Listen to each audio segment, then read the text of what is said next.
it's funny because my younger one is now like, Dad, I want to start a band and be in a band. I was like, go do it. All right, man. Like, go on, try it out. Give it a try. He's 12, yeah.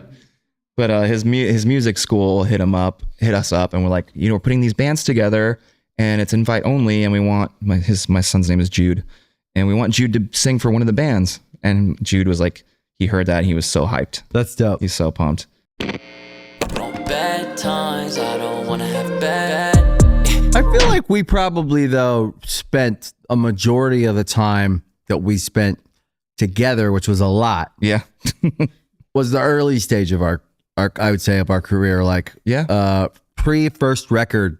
Yeah. You guys had already put out a couple things, a record or two. Yeah. And we were about to put out our first record when we started our first tour, or we had just put out our first record. I can't remember. Mm-hmm. But then we spent a lot of time together. Those first 2-3 records, we were together a lot. I mean, do you remember like us and you guys and Lefty and was it Phoenix TX? Yeah, in the buses. Dude, so I mean, weird. in the vans. In the vans. Yep. Yeah. Crazy. It's crazy. I still remember showing up to the first show. Yeah. And like being nervous.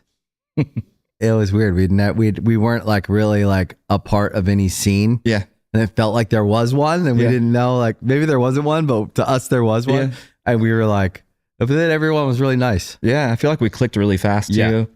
Yeah. All kind of like the same age and like kind of just, it was good. The good old days. It's the good old days, but it doesn't feel like that long ago for me. No. It doesn't really. I always think about like, remember that tour? It feels like yesterday. Yeah. And cliche, whatever, but I think you're right. I think I feel like the same person and a completely different person. Oh, 100%. So it's weird because I still remember that and I can feel it. Yeah. And it was me. Yeah. But then I think about it and I'm like, man, I had a lot to learn. Yeah. About life. Yeah. Same. I'm dealing with even more so now, and kind of thinking about it. Like, I wish I went back a long time ago to kind of like deal with whatever was going on because I deal with a lot of anxiety and stuff too. And I have been forever. And I haven't really been like that vocal about it until recently because I would just kind of hide it and push it down and like pretend like everything was okay. And I do wish that like, and now going through so much therapy and everything, like I feel like I'm okay to talk about it. And also wishing that that's my biggest regret, is not dealing with it sooner, because I had to deal with a lot this last few years. First of all, I didn't know that. Yeah. Yeah. You hit it really well. You pushed it down very well. You were, yes. And there's a lot there. So I want to stop because sure. I don't want to go fast on this idea because I'm the same. Okay. I feel like when we were touring together, I was coming out of 18, 19, 20 years, probably 20 years old or 21. Yeah.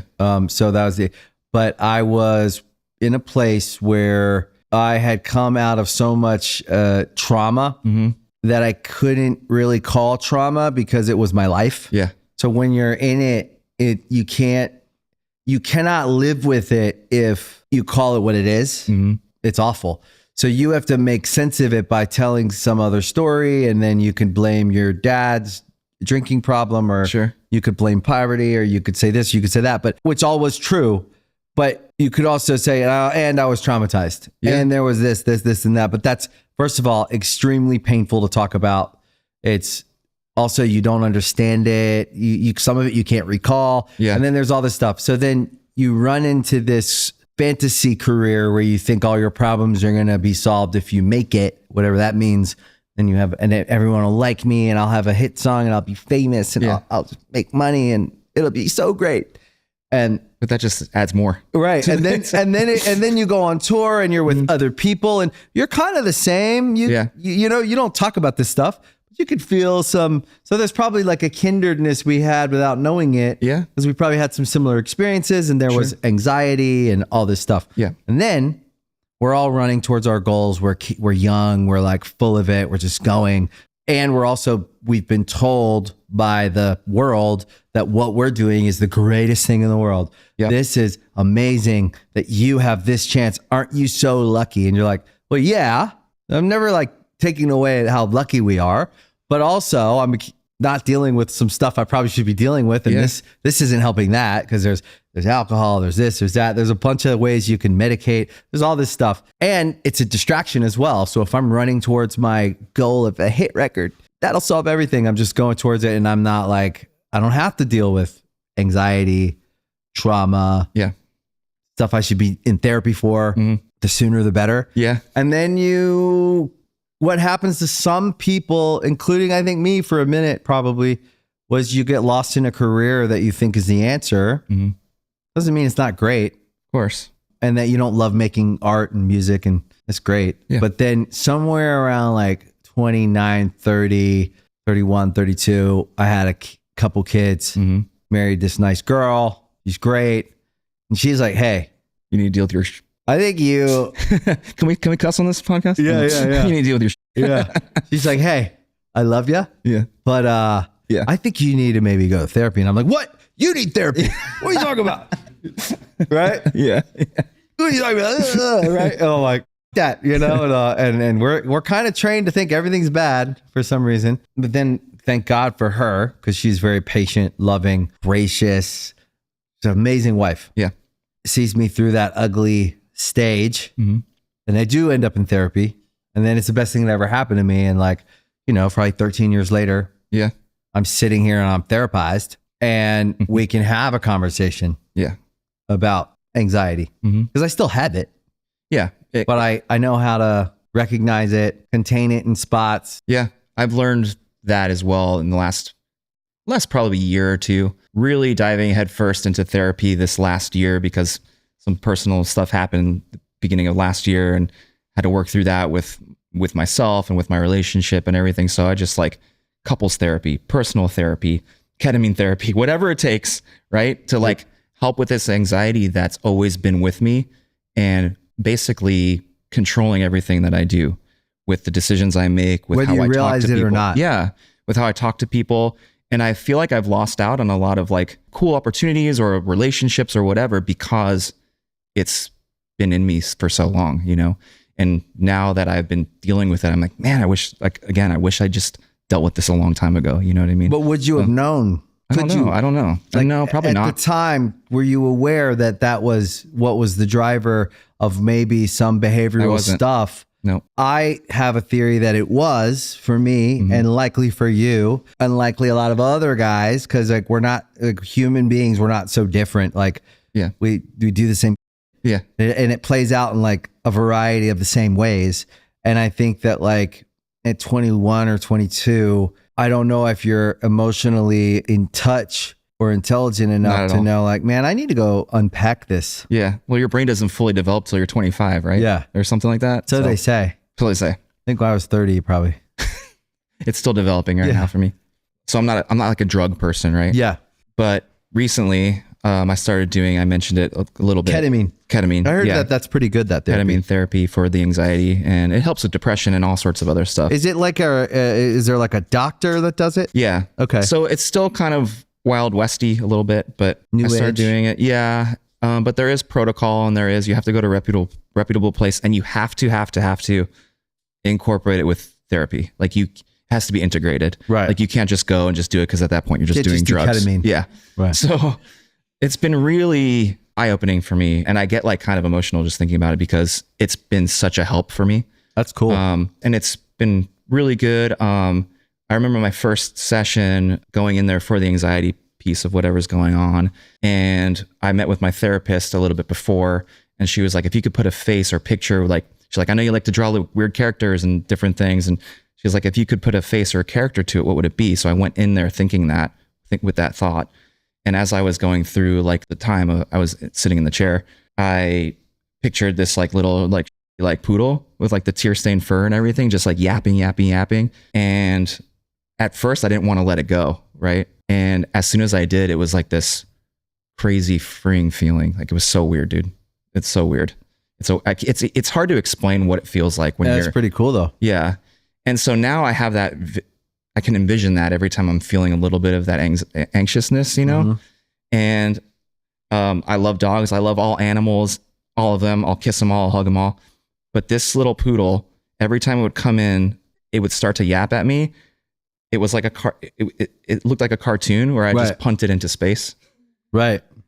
and the anxiety would stop, right? And so now I just like envision that all the time, you know. And no offense if you guys like poodles and whatever. I just that's what it came out as, you know. It's interesting when you went to do the ketamine therapy, were you hyper focused on the anxiety issue? Yeah. Okay, that's interesting. Yeah, I was. So you got an answer. Kinda, yeah. Or you got an image. An image. So you could say even like maybe like your subconscious, almost like the ketamine is a vehicle. Yeah. Right? For you to take you to some state of mind. Yeah. Or inner state of being and, you know, mindful. Yeah. And they set it up so you can have this like sort of like journey, right? Like you're not there sitting with a therapist, but like you go in, there's a nurse there that's like always around if you need them. Was my thing with doing like those kinds of like I think it was DMT. Have you heard of that? Mm-hmm. Like there's all these therapies that I like think are super cool, but I'm too scared of drugs. Yeah. I get so too. anxious. Yeah. I am too. I can barely take Advil. Yeah. Yeah. I'm the same way. Am I having an allergic reaction to the Advil? Like I'm very anxious with pills. But it felt good knowing that there was people that were there to take care of you, and your vitals are taken beforehand. There's like a nurse. Yeah. And the office is ran by, he's a psychiatrist. So he has a doctorate in psychiatry. Right.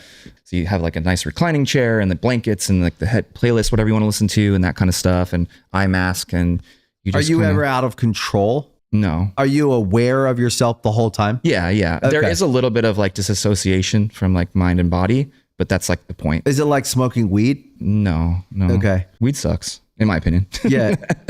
I don't like it. I used to do it all the time, like, but back in the day. But, I don't like it either. Yeah. I don't really like being high. Yeah. Same. So it makes me anxious. Yeah. Same. You know? I think like I said, everything makes me anxious. Yeah. Like I said, like I'm not like a drug type of, never have been, right. And so when this was brought up by our couples therapist, she was like, you might consider trying it, and go talk to them and see what it's like. And so then I did, and it was really good. It was really good for me. Is ketamine like a pill? No, it's through like a IV. Oh, through IV. Yeah. Huh. That sounds awesome. Yeah, it's been really good. I've had a few friends that have done that. Oh yeah? Yeah. Have they have a similar report? Very, very similar. There's also someone that does, and these are all like practitioners. Yeah. So this isn't like someone in like a garage. Yeah. Or like, you know what I mean? Like some home studio. Yeah. Like they're practitioners. They went to a doctor's office. Yep. And these modern and like kind of experimental therapies. Mm-hmm. Someone also did mushroom therapy. Yeah. Which is like a similar thing. There's like a guided, it's like a guided therapeutic trip of some kind. Yep. Where they like, maybe it's like they drink a tea or something. Okay. And it's the same thing. They're like guiding them into some meditative state where they're focused on like healing or something. So, but I also had a friend who did ketamine therapy, said the same thing. And then someone did DMT. Yeah. And they said that was pretty. I'm sure that's wild. Crazy. Yeah. But they said but I didn't get a lot of information on that one. But the ketamine seemed like very much like the people doing it are really like practicing this therapy and they believe in it. And everyone I know that's done it said it was the game changer. Yeah, it definitely has been. And anyone listening, I would say don't go do ketamine. No. But if you're interested in that kind of therapy, there's probably like resources you could like. Yeah, you definitely have to do your research and find reputable. Yeah. It's usually these psychiatrists. Yeah. Oh, and a lot of people, like a lot of influencers now that are like into mental health and stuff, they'll be like, I'm learning how to do this stuff. And like, you just need to go to a doctor. To a doctor. Yeah. Don't go. Don't book it through the DMs on Instagram. Yeah, exactly. That's not where you want to book your dentist, right? Your therapist, or your ketamine therapy. Yeah. Or your BBL. Oh, what? Dude. You don't know what a BBL is? No. Brazilian butt lift. Yeah. That's right. Yeah, the Brazilian butt lift. Yeah. I don't need one. I do. I'm just a back with legs. I'm just straight back and legs. Maybe I should. That's great, man. Yeah, it's been good.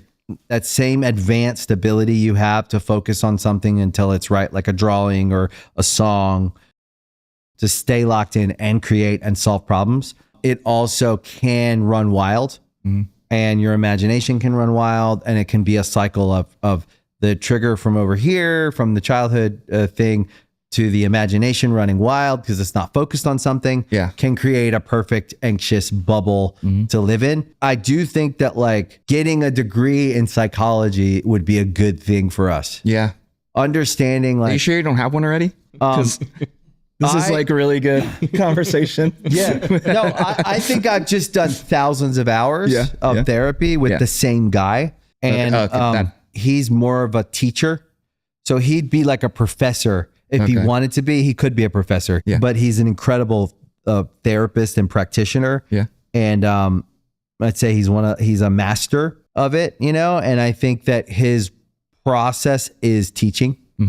And so there's a lot of work involved. And so like I respond really well to work. I like to work. Yeah. And so I think in 13 years I've been seeing him. Wow. For same guy for 13 years. Yeah. Once a week or like what? Like once or twice a week. And I see him for 2 hours at a time. Awesome. Everything I've learned has been in that room. That's cool. He's here to teach and help people. Yeah. And he wants to see people grow. And that's his whole purpose. That's the therapist you want. He wants people to feel better. Yeah. And be better. Yeah. And feeling better is one thing. It's really nice at first. You go, you sit in the chair and it feels like, I can talk to someone. Yeah. And I'm not crazy. And there is a reason. Wow. But then after that little glow period of therapy where you're like, I feel better. Yeah. And then the work starts because you have to be better so that you're not in a pattern of just like then going and acting in the old patterns and then going back to needing to feel better about it. Yeah. You got to change the patterns. It takes a long time too to like get in that thought process when things are starting to creep back up and you kind of start falling back into old patterns. Even though you're doing the therapy and you're talking about it and everything, it still can creep back in. Especially when you're not, you have to be really well learned, like to and understand your therapy and understand yourself. So things are going to creep back in, you know, it's inevitable. It's crazy to think about like where we all started. You know what I mean? Yeah. It doesn't feel like that long ago either. No. But it's been a long time. Yeah. That's funny, right? Yeah, it's weird. Because I always go like, I don't feel that old, but I'm kind of old. Yeah, same. I always say, I'm like, I don't feel like I'm 46. Yeah, I'm 46 too. Yeah.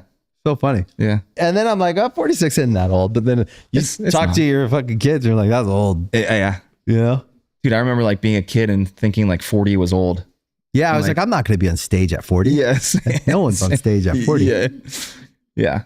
Over the hill. Yeah. But then there's so many bands that we grew up listening to and look up to that are killing it, you know, that are older than us, you know, and I'm like, all right, these guys can do it. We can certainly do it. Playing like, you know, amphitheaters and arenas and whatever. Yeah. It's interesting though, because you don't realize how things expand. Like you're playing a new generation of fans that have never seen your band before. Yeah. Well, we see it every time we play and we're like, who's seeing us for the first time? And it's like 90% of the crowd. Wild. It's crazy. Yeah. And the shows are bigger than they've ever been. Yeah. It's insane. It's like, it's a different thing, but it ages to that. Yep. You know, and you kind of earn it with time. Yeah. A lot of effort too, but like time is kind of a thing. Like if you just stay in, there is a thing. It's real. Yeah. What about tattooing? Tattooing. Yeah, it's been I've been doing it on and off since, when did I apprenticed in 2012? Yeah, 2012 in Nashville. Moved to Nashville, lived there for a year, apprenticed under a great dude. His name's Ian White. He owns a shop called Safe House Tattoo in East Nashville. He was a friend and said, hey, you know, like you're drawing, I love your little doodles and stuff. Like you ever think about tattooing? And I was like, nah, I don't know. Cause I was, you know, again, like always questioning myself and too scared I'm not going to do it great or whatever. And then my wife kind of pushed me into like accepting Ian saying, hey, if you ever want to learn, come to Nashville and I'll teach you. Well, that's nice. Yeah. So she kind of pushed me into it, bought me my first tattoo machine when I was like for my 30th birthday. Yeah. And it was Ian's first machine, which was pretty cool. She bought it from him. Oh, that's cool. Yeah. And so I've been doing it on and off. It's pretty fun, man. Like it's a good outlet for me, especially like that's not music. Yeah. You know, it's an artistic thing for me. And honestly, like 90% of it is meeting people and hanging out with people and giving people an experience than it is the actual tattoo. Yeah. If that might sound weird, but No, not at all. yeah. So it's been good. I've been just doing it at a private studio lately. I was driving to Orange County with my buddy Kelly, who's awesome. Hi, Kelly. Shout out to you. I love you. He was great. But I was able to get a little private space that I've been doing it out of down where I live. San Diego? Yeah, North that's County. Cool. Yeah. What area? I'm in Oceanside. Like Okay, Oceanside that's area. great. Yeah. We actually go down there a lot. Who did? The last few years. We've gone down there a lot the last few years because my son plays baseball and he's working down there a lot. We've Baseball been fam. down there a lot. Yeah. Yeah. It's fun. It's fun. I love living in North County. It's so chill. It's beautiful. Yeah. And I love coming up here too. We have a lot of friends here. It's super fun, but I know that it can be hard up here sometimes living here. And it's so nice to be able to come here, but also be able to go back home too. That's how we feel. Yeah. We lived in the I know city. you live, yeah. We lived in like Beverly Hills for a long ass time. Yeah. And it's great. I mean, it's great. But like at some point we felt like it took us about 5 years to move. Mm-hmm. I don't know why it took us so long. Yeah. But we wanted more for our family in the sense of like quiet. Yeah.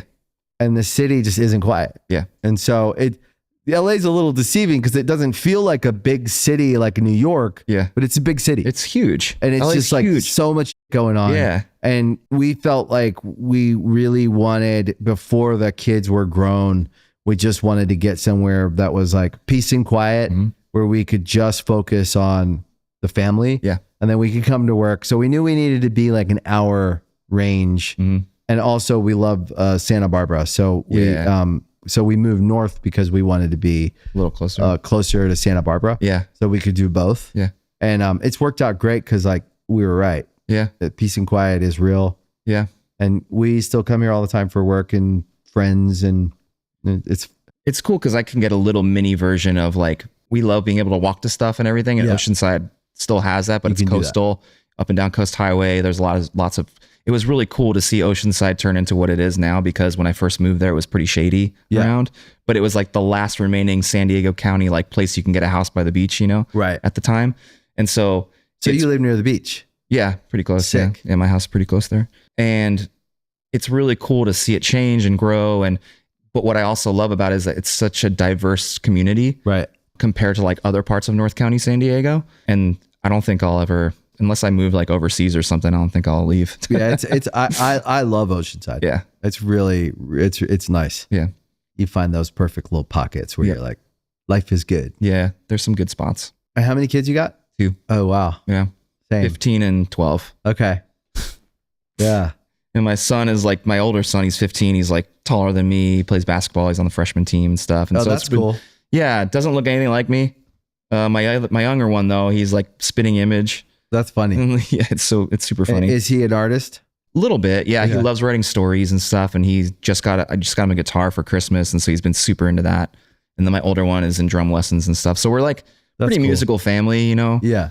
My wife too, like when I met her, she was touring with a band and not playing, but she was on crew, and that's how kind of we met. And her parents are choir directors, and her brother-in-law. So it's like this whole family of like music and musicians and stuff. So it's pretty. Yeah, it's cool. And music isn't like off limits or a mystery. Yeah. Like your kids can freely do it. Mm-hmm. It's pretty much like it's the same with mine. Yeah. Like I'm not expecting them to go into music unless they want to. Yeah. But there's no question that music isn't like a question. Yeah. If you want to do it, if you don't, it's just a pretty natural. Mm-hmm. And my daughter is a big time dancer, and loves music in her own way. And then my son also is like, he produces and makes music. That's cool. And like, he's good at it. Yeah. But like, I'm not like all up in it. I'm not involved, like, because other than like supporting their habit, if they need to go get an instrument, that's never a question. If they're like, we need to go to Guitar Center. If my son's like, I want to go to Guitar Center to get this mic or something, there isn't like a question. We go. Yeah. But I'm not like sitting there over his shoulder watching him Same. do anything. Because I think with art and music, it's a self thing. Yeah. You got to have your own drive.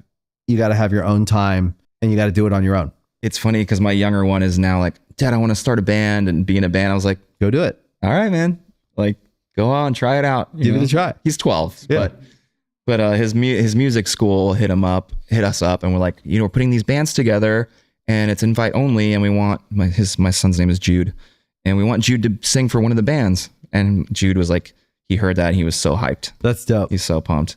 And so they have to work together and figure out what songs. And he like is a diehard like 21 Pilots kid. Oh, that's cool. Yeah. And so I'm pretty sure they're gonna probably do a 21 Pilot song and learn So that. he likes rock. He does, yeah. Does your older son like rap? He does, and he's been in the last few years starting to get more into like the stuff I like. It's funny because I just did Toby Moore Says What's Up. I did his podcast right before. Oh yeah, he's got. And we were talking about that and his son. And I walked by my kid's room and I heard him like, is that Tiger's Jaw playing? He was listening to a Tiger's Jaw song. That's funny. And like now he just listens to Tiger's Jaw and like Sam I Am, like all these bands that I loved, like you know, like the newer bands and then the older bands too. It's kind of fun to see. I think it's interesting because I see the same thing with my son. He's all hip hop, but then like the last year or two, he like turned a corner like straight into rock. Yeah. And it's like all these cool bands. It's cool. But it's cool. It's interesting how that worked. I didn't see him liking rock music. Yeah. I was pretty hands off too. Like I would kind of like, because I didn't want to shame him into listening to certain things, right? You know what I mean? Whatever. Like, if you're going to listen to rap, that's fine, whatever. It is what it is. But now that he's like been getting more into like the stuff I like, it's been kind of cool. Same with my younger son too. It's pretty cool because you know about it. I went though when he was before the last like I'd say 7 years or whenever he started really listening to music. Probably he was like 11 or 12. It was like Travis Scott, Playboy Cardi. Yeah. It was all this cool. I went to the shows. Like I enjoyed it. Yeah. I would go to the show with him, or him and his friends would go and run into the floor, and I would hang back and watch the show. Yeah. I really liked it. Yeah. I got a lot out of it, like watching all these shows. Yeah. We came to see you guys actually. Oh, you did? The iHeart show. Oh, you did? Yeah, it was fun. Oh, cool. Yeah. Oh, because 21 Pilots was playing. 21 Pilots, yeah. That's cool. That was good. We had good, Lisa hooked us up with tickets. So, Did he have fun? Oh yeah, dude. So much fun. My older one was really wanting to see Cage the Elephant. Oh, cool. So he got to see them, and then 21 Pilots, and I was like, oh crap, Good Charlotte's playing, and Green Day's playing, and they were hyped. That's cool. Yeah. Are you guys touring soon? Yeah, I leave the end of April. Oh, so wow. Fly to actually first show is randomly in Jakarta, which we haven't been to since before COVID. Yeah. And we always did pretty good there. So it's a those big shows are festival. big. Yeah. Just for one show though. Wow. So fly there, fly back, and then that next day we start the Yellow Card tour. Oh, cool. Yeah. That'll be a great tour. Yeah, it's Yellow Card, Plain White Tees, and us. We're going to Australia. Oh yeah, that's right. They're coming with us to Australia. Yeah, that's gonna be great. It's gonna be sick. That's gonna be fun. Yeah. They're doing That's great awesome. too. Yeah. Yellow Card. They're like in really good form. Yeah. We played with them in Brazil. It was great. Yeah. You have a new record. Yeah. Comes out February 20th. Yeah, it's been cool. The feedback's been really great on the new songs. We've put out like, you kind of have to trickle out songs now, Yeah. We put out like 4 songs now, and so it's been good, man. I'm not complaining at all. Where does the band fit? In my life? Yeah. I don't know, man. I like when I'm home, I'm just like home dad guy, Yeah, I'm me not too. like, I'm not always constantly thinking of the next song or like the next thing, you know what I mean? I like that. Yeah, and I feel like it's a good separation. And then obviously like, if band stuff's coming up or whatever, like we all talk, and stuff, and we plan and we do things. But yeah, man, for me, it's like, I don't know. When I'm home, I'm just home. Yeah. I'm really bad at social media. So am I. Yeah.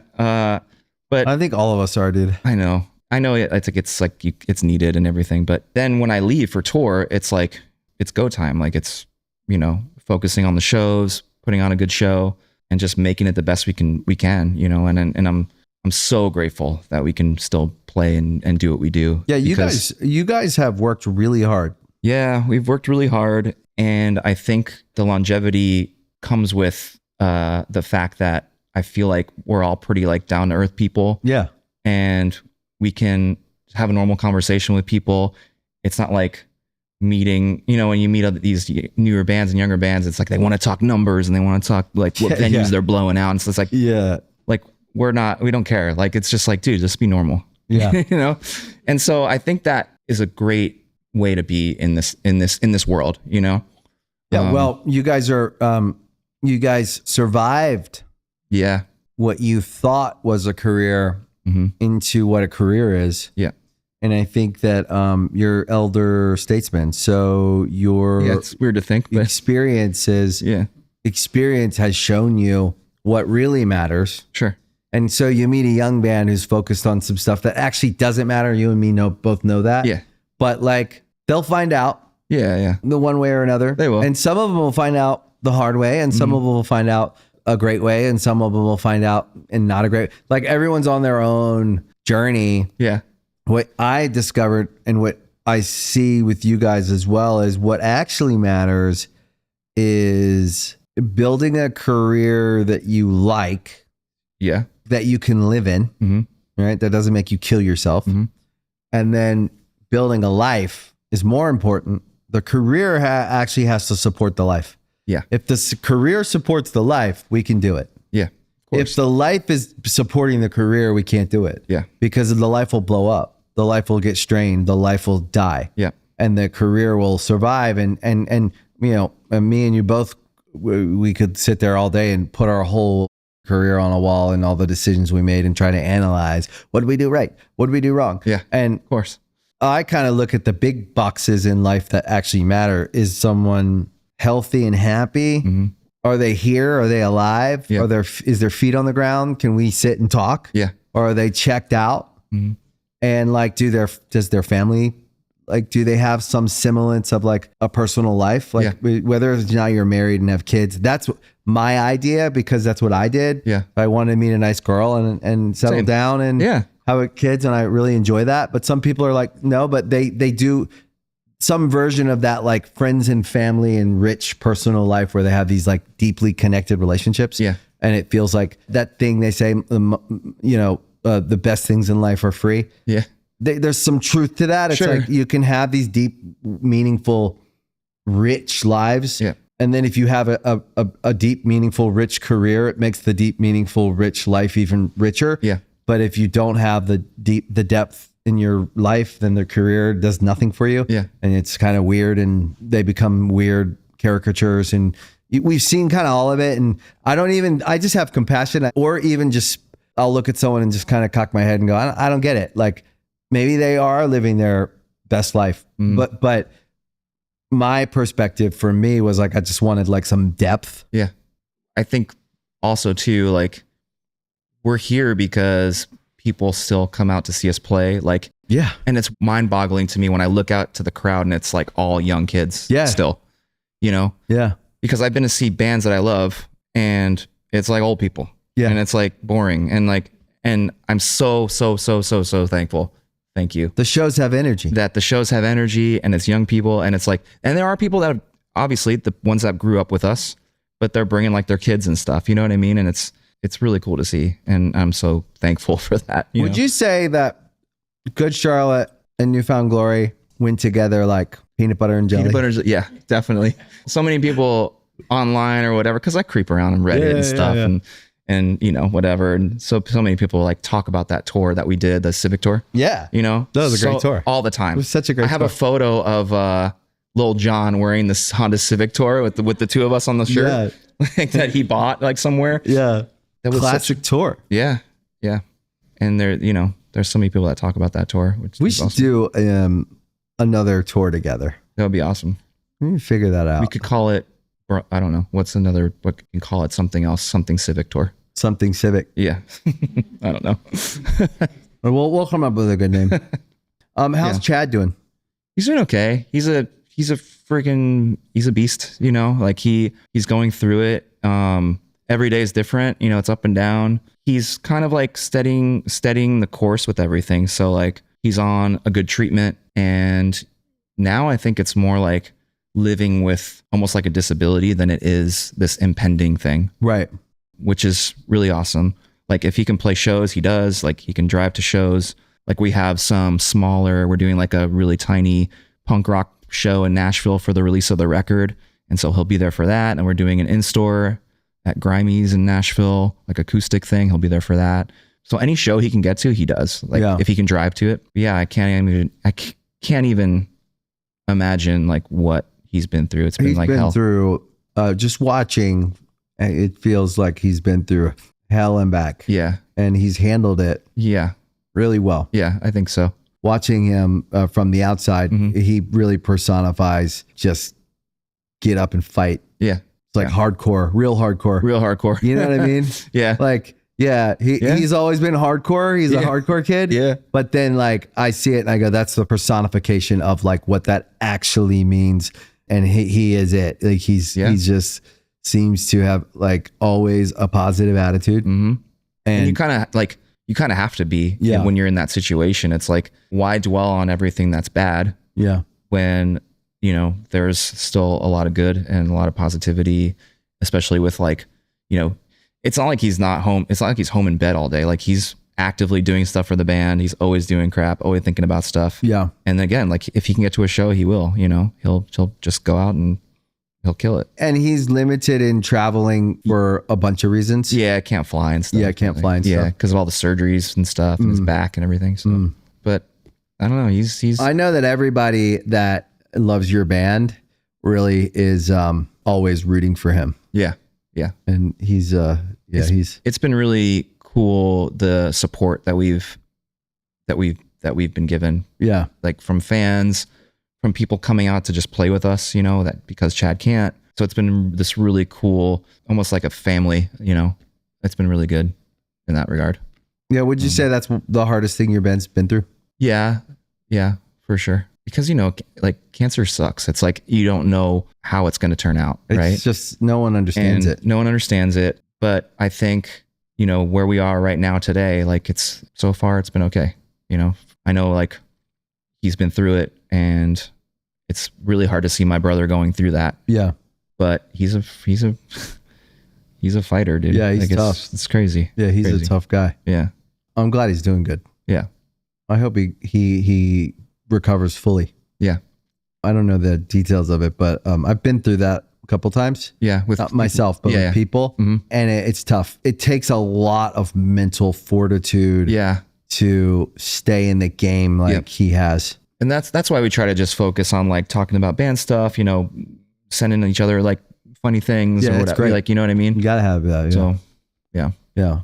It shows you what this band means more than just like on paper. Yeah. You know what I mean? Sure. It's a life, you know, like you guys have built a life together. Yeah. We definitely. All of you guys, you know? Mm-hmm. How many records are you guys on? What is this new record? What's the name of the record? Listen Up. Listen Up. Yeah. And that album starts out with gang vocals. Yo, listen up. Dun, dun, dun, dun. Is it a little bit hardcore? A little bit, yeah. Yeah, I like that. There's some breakdowns and stuff. That new hardcore? Yeah. Which bands are the new, of the newer school? We don't have to say, let's say the last 10 years. Yeah. Are there any bands that stand out as ones you really like? In the hardcore scene? In the hardcore. And probably like Speed, Pain of Truth, Turnstile, of course. Turnstile, yeah. Baltimore. Yeah. And TUI is playing again. Trapped Under Ice is playing again. So that's cool. Wow. Yeah. I've seen some photos of them playing recently with Brendan on drums again and stuff. So it's pretty cool. Do you feel like you guys can play those shows no problem? I think so. Yeah. You know, we took Turnstile out on tour before in the past, and same with Trapped Under Ice, played shows together. But you guys have hardcore roots. We do. Yeah. I mean, and Chad being in Screaming and Shai Hulud all those years. Yeah. And then as the band started touring more and more, we would get tours that were more hardcore tours, you know? Yeah. Touring with Snapcase and all these bands and stuff. So we have that sort of, those roots, you know? And it was kind of cool at the time, like as the band was getting bigger, bringing those elements into our songs. And for people that have never even listened to hardcore before, like now is like, you know, I loved always repping like bands on TRL and stuff. Like I would wear Madball shirt or some bands we were friends with, you know, and getting people into that stuff, you know? So I like, Scowl. Yeah, Scowl's cool. And Drain. Yep. I love Turnstile. Yeah. Gel was cool too. Before they broke up. There's a lot of good stuff right now. Yeah, it is. It's cool to see it like emerging. And now it's kind of cool to see so many new bands having that more 90s like shoegaze vibe. Yep. So many bands, dude. And there's a lot of cool ones. Elena, our tour manager, she just turned me on to a band called Ricochet Star. Oh, cool. And they're a newer band and they're sick, dude. They sound like Slow Dive or like that sort of like vibe, you know. There's a lot of good stuff right now. It's cool to see it. It's kind of funny how it's all come Thanks, back. TikTok. Yeah. Yeah. But it's emerged. It's really like a thing now. Whereas I think a lot of these bands have been working at it for over the past decade. It's become, there's a place for it. Mm-hmm. There's a real audience. Well, I remember back even on the early tours that we would do in the van. And I remember Benji had a My Bloody Valentine shirt, and him and I would talk about My Bloody Valentine and stuff. And I always thought that the shoegaze genre was so niche. Yeah. And now it's like crazy to see it blowing. Like My Bloody Valentine is doing, I don't know if they just did it or they are doing shows in Europe and UK, but they sold out arena in Ireland. Like they're playing O2 Arena in the UK, in England, in London. It's crazy. Yeah, it's crazy. Crazy.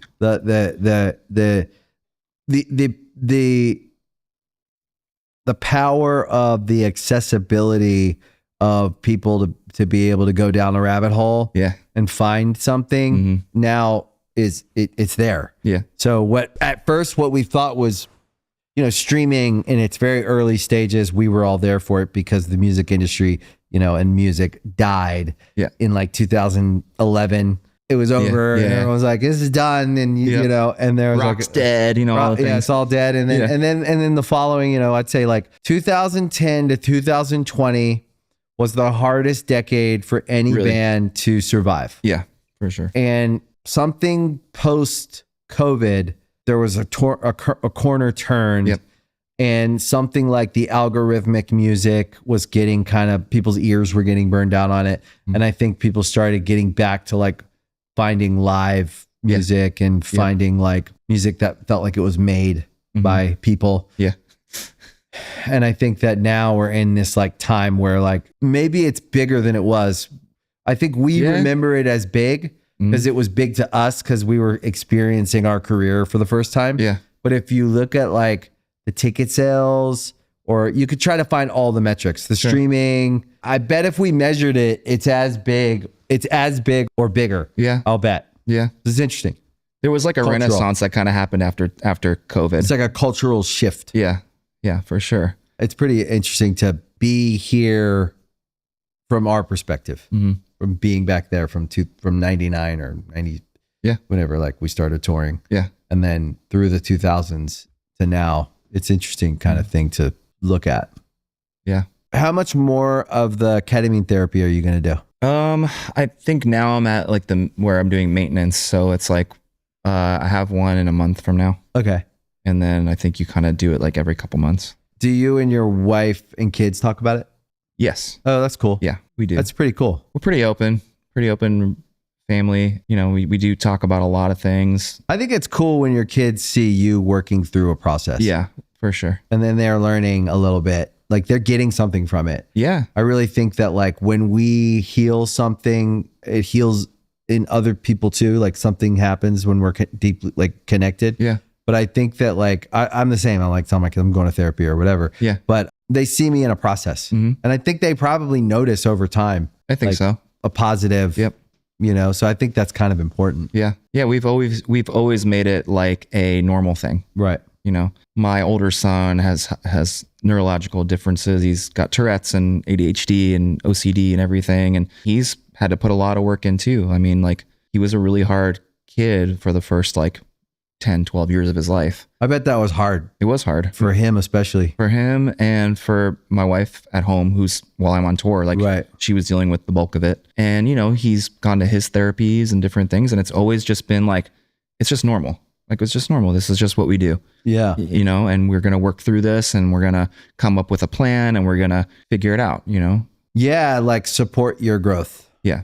Right. Cause like it's pretty cool to see someone get support. Yeah. Instead of just be like treated like they're different or that's a problem or like whatever. It's like, that's not the truth actually. It's just like, this is you. Yeah. And so like, you only get to be you. So I think the goal in life is to be the best you can be. Yeah. And that's why I say like with our anxiety or your anxiety or his OCD or whatever, like part of me wants to accept as much of it as I can as a part of me and then put down the things that get in the way. Yeah. So if I can accept my I'm a bit edgy and anxious in some spots, and I can be aware of it and really like love myself. Yeah. And not look at myself like I'm a problem. It's pretty cool. Yeah. It's nice. It's nice. Nice to reflect on that. Yeah. A lot of people don't get that. No, they don't. And I was just going to say that a lot of people don't get that. Cool, man. Record's coming out. Yeah. You love Japan, right? I love Japan. Yeah. We tried to move there last year. We wanted to live there and give it a year. Oh, really? Yeah. My wife lived in Japan for a few years. So That's pretty cool. yeah. But it was too hard to get the visas and move the dog over there. The dog was going to cost like 10 grand to move just her. Oh, wow. And like you have to quarantine for 30 days, the dog and everything. What would you do with your house? Would you rent it out? Rent it out. Yeah, okay. Yeah. And where would you live? probably in Hiroshima. Oh, wow. Yeah. We love that city. I mean, that's where my wife lived. So she knows it well. And I know it well just because of going with her and then with the band, you know. It's pretty sick. Yeah. Japan always makes me feel inspired. Yeah, for sure. Good people, amazing food. I mean, everything about it. So we got the max visa, stayed there for a month, 2.5 months. It was really fun. That's awesome. Yeah. With the kids? With the kids. So And did you stay in Hiroshima? we stayed in Hiroshima for half of it and then half in Tokyo. Oh, that's cool. Yeah. Yeah, And in between, we kind of traveled a little bit from Tokyo to Hiroshima. Oh, that's cool. I like Osaka Yeah, Osaka's cool. a lot, We stayed one night there. but I would probably do Tokyo. Yeah. Because I know it the best. But I like Osaka. Have you been to Hiroshima? No. Dude, it's What's the vibe? it's still a city. How big is it? It's not very big, but they have these rivers that run through the whole city, and there are people like picnic out on them, and especially during like cherry blossom season, Lots it's of amazing. bridges and stuff. Yeah.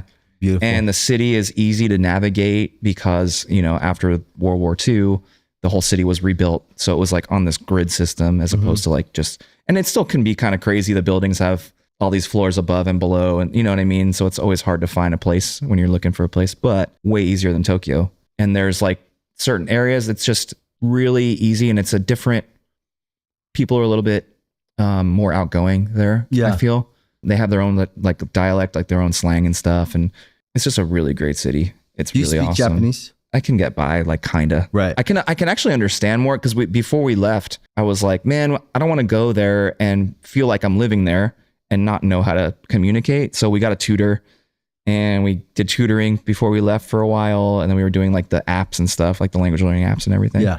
Yeah. But my wife's better than I am. That's pretty cool. Yeah. Like I speak a little bit of it. Yeah. Enough to like. Actually, like Duolingo was actually more helpful to learning kanji and katakana than it was that. I mean, I learned a little bit with the speaking part, but you could read it. yeah. Oh, that's cool. Dude, it was really like helpful, really awesome. How long did that take?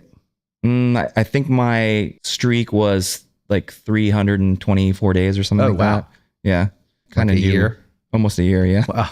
Yeah. And then we went there, and I kind of was sort of doing it, but yeah. It's pretty special. Yeah. It's pretty Yeah. great. Yeah. It's interesting too, because I've always been like, I've gravitated towards Japanese brands, Yeah. Japanese like What is art. it? What is it about that? I think it's this. America can sometimes be a race Yeah, for sure. to the finish line. Yeah. And it can be a very competitive place. And you grow up in that. And there's a lot of strength to that. Like it makes you very competitive and driven. And there's a lot to be said about the culture here that it instills certain things in us that are really valuable. Yeah. I think in Japan, there's a focus on craft and discipline. And so like when you're in a discipline, it's not for necessarily an end result, but it's more like a practice. Yep. And I think there's something about that as artists that we like, it probably didn't get enough of. Yeah. That I think it like is a soothing when you go there and you experience like culture and you experience food and you experience any experience there. There's like a real discipline and a practice to all of it that I think makes me feel inspired. Yeah. To get back to the detail of like, what are my practices? Yeah. When I'm making something, am I being as thoughtful as I could be? Everything's intentional there. Yeah. Is what we always talk about. I wish that we as a society could learn a little bit from the Japanese culture We could. with like just the respect for people and just how intentional things are. Like I love, one of my favorite things, I just learned this on the last trip, was that there's no price gouging allowed. So we went to like Disney Sea and a couple other places. We went to a Hiroshima Cart baseball game. And so the game, for example, we're like, oh, let's go look for merch and let's see if it's cheaper outside of the stadium. So we went to the store and we're like, oh yeah, it's not a bad price for a jersey. So like, let's wait. And so we went to the game. We're like, I'm just curious. We're going to go to the merch store at the game. Completely the same price. Not like gouging you for more. Same when you go to Disney. I remember there was like, it was my wife and my kids and our 2 friends were visiting us and staying with us in Tokyo. And then my older son's friend came to visit and we go to Disney and everyone wanted a snack. So we're like, let's get some churros, right? And so we go to the churro stand and for 10 people, I think it was like $8 or something. It's crazy, dude. Yeah. Like no price gouging. And of course, everything's clean. People like, I couldn't believe it at the baseball game. Like everyone picking up their trash. Everyone throws their trash away in the trash can it's wild. It would be amazing to go for like 10 days to 2 weeks. That's not enough time. I know. It's like, but I think they're opening like Pokemon Land. I heard about this. Yeah. Which looks pretty cool. Yeah. There's so much to do. I know. It's awesome. I love it. Cool, man. Well, thanks for coming. Yeah. Thank you awesome. for having me. Thank you. Congrats on the record. Thank you. Yeah. It's fun. It was fun to do and it was good. Good luck on tour. Thank you. Congrats on an amazing career. Thank you. And a great family. And you too. Thanks, man. Yeah. Yeah. I'm lucky. Yeah. Try my best. Me too. Yeah. Thank you for watching Artist Friendly. If you like this episode, please make sure you hit the like button, you follow the channel, and please share it with your friends. We appreciate the support. That is why this show exists, because you listen to it. Thank you guys, and we'll see you next time.